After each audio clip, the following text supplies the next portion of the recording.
ಈಗ ನೀನೇ ಮುಂದೆ ನಿಂತು ನನಗೆ ಮೋಸ ಮಾಡಿರೋ ಧರ್ಮೇಂದ್ರನ್ನ ಬೀದಿಲ್ ನಿಲ್ಲಿಸ್ಬೇಕು.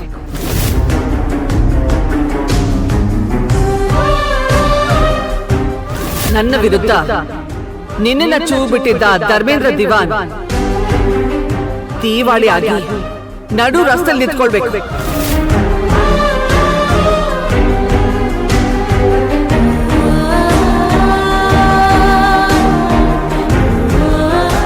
ಅವನಿಗೆ ಶತ್ರು ಆಗಿದ್ರೆ ಮಾತ್ರ ನಿನಗೆ ಈ ಮನೆಯಲ್ಲಿ ಜಾಗ.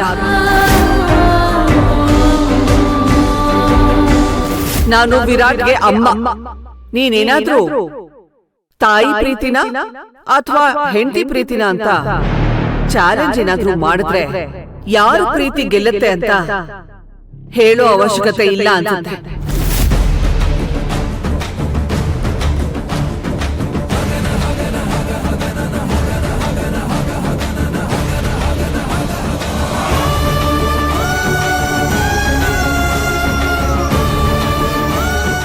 ಯಾಕೆ ಇಷ್ಟೊತ್ತಾದರೂ ಮಲಗಿಲ್ಲ?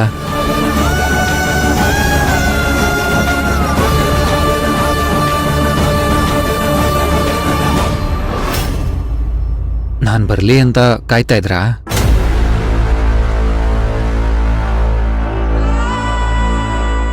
ಯಾಕೆ ಏನೂ ಮಾತಾಡ್ತಾನೆ ಇಲ್ಲ? ಏನಾದರೂ ಯೋಚನೆ ಮಾಡ್ತಾ ಇದ್ದೀರಾ? ಇಲ್ಲ. ಏನಾಯ್ತು? ಏನಿಲ್ಲ. ಮತ್ತೆ ಯಾಕೆ ಅಳ್ತಾ ಇದ್ರಿ? ಅಳ್ತಿರ್ಲಿಲ್ಲ, ಯೋಚನೆ ಮಾಡ್ತಾ ಇದ್ದೆ. ಏನು?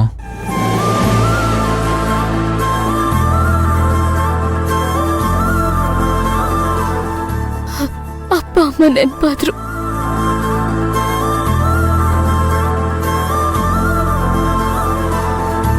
ನೀವು ಸುಳ್ಳು ಹೇಳ್ತಾ ಇದ್ದೀರಾ ಅಂತ ನಂಗೆ ಗೊತ್ತು.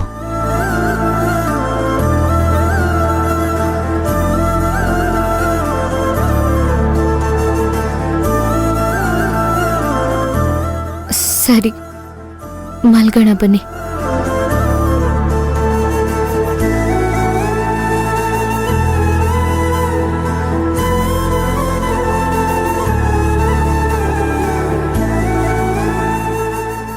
ಸಿಂಧು, ಅಮ್ಮ ಏನಂದ್ರು? ಸುಮ್ಮನೆ ಮನೆ ಬಗ್ಗೆ ಮಾತಾಡಿದ್ರು. ಹಾಗೆ ಮನೇಲಿ ಸೊಸೆ ಜವಾಬ್ದಾರಿ ಏನು ಅಂತ ಹೇಳಿದ್ರು ಅಷ್ಟೆ. ಹೌದಾ? ನಾನೆಲ್ಲೋ ನಿಮಗೆ ಪನಿಷ್ಮೆಂಟ್ ಕೊಡೋದಕ್ಕೆ ಕರೆದಿದ್ರು ಅಂತ ಅನ್ಕೊಂಡೆ.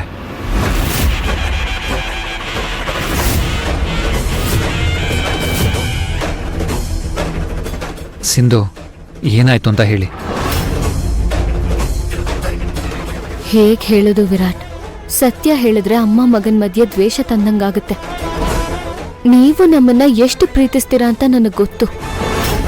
ಅತ್ತೆ ಒಂದ್ ಕಡೆ ನನ್ನ ತಪ್ಪಕ್ಕೆ ಶಿಕ್ಷೆ ಕೊಟ್ಟಿದ್ದಾರೆ, ಇನ್ನೊಂದ್ ಕಡೆ ನಿಮ್ಮಮ್ಮ ಆಗಿ ತನ್ನ ಮಕ್ಕಳು ಚೆನ್ನಾಗಿರ್ಬೇಕು ಅಂತ ಬಯಸೋದು ತಪ್ಪಲ್ಲ. ಪ್ಲೀಸ್ ನನ್ನನ್ನ ಈ ವಿಷಯದಲ್ಲಿ ಕ್ಷಮಿಸಿ ವಿರಾಟ್. ನಾನು ಏನೂ ಹೇಳೋ ಪರಿಸ್ಥಿತಿಲಿಲ್ಲ. ಮಾತಾಡಿ. ಏನ್ ಮಾತಾಡ್ಬೇಕು? ಹೌದಾ, ನಾನೀಗಲೇ ಮಾಮ್ನ ಕೇಳ್ಬಿಟ್ಟು ಬರ್ತೀನಿ. ವಿರಾಟ್, ಬೇಡ ಪ್ಲೀಸ್, ಅತ್ತೆನೇನು ಕೇಳಬೇಡಿ. ಮತ್ತೇನು ಹೇಳಿಲ್ಲ ಅಂದ್ರೆ?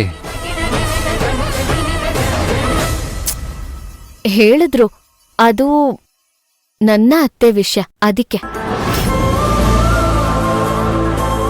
ಸರಿ ಬಿಡಿ. ವಿರಾಟ್, ಎಲ್ಲಿಗೆ? ನೀರು ಕುಡ್ಕೊಂಡ್ಬರ್ತೀನಿ. ಸರಿ.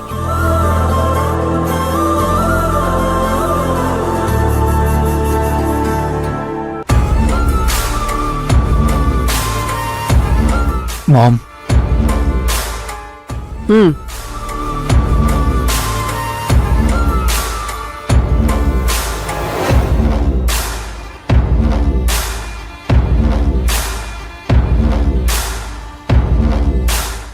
ಏನ್ ವಿರಾಟ್, ಏನಾದ್ರೂ ವಿಷಯ ಆಯ್ತಾ?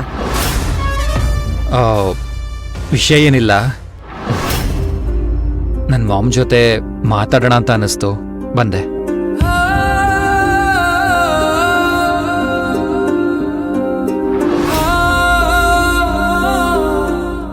ಏನೋ ಕೇಳಕ್ ಬಂದಿದ್ಯಾ ಅಂತ ಗೊತ್ತು. ಪರವಾಗಿಲ್ಲ, ಹೇಳು. ಯಾವ ಹೆಸಿಟೇಷನು ಇಟ್ಕೊಳ್ಬೇಡ. ಮಕ್ಕಳ ಮನಸ್ಸು ಅಮ್ಮಂದರಿಗೆ ಬೇಗ ಅರ್ಥ ಆಗುತ್ತೆ ಅಲ್ವಾ? ಆದ್ರೂ ಎಲ್ಲೋ ಒಂದ್ ಕಡೆ ಸೋತ್ಬಿಟ್ಟೆ ಅನ್ಸತ್ತೆ. ಕಮಾನ್ ಮಾಮ್, ಯು ಸೂಪರ್. ಎಲ್ಲಾದ್ರಲ್ಲೂ ನೀವು ಚೆನ್ನಾಗಿ ಬ್ಯಾಲೆನ್ಸ್ ಮಾಡಿದ್ದೀರಾ. ಸುಳ್ಳು.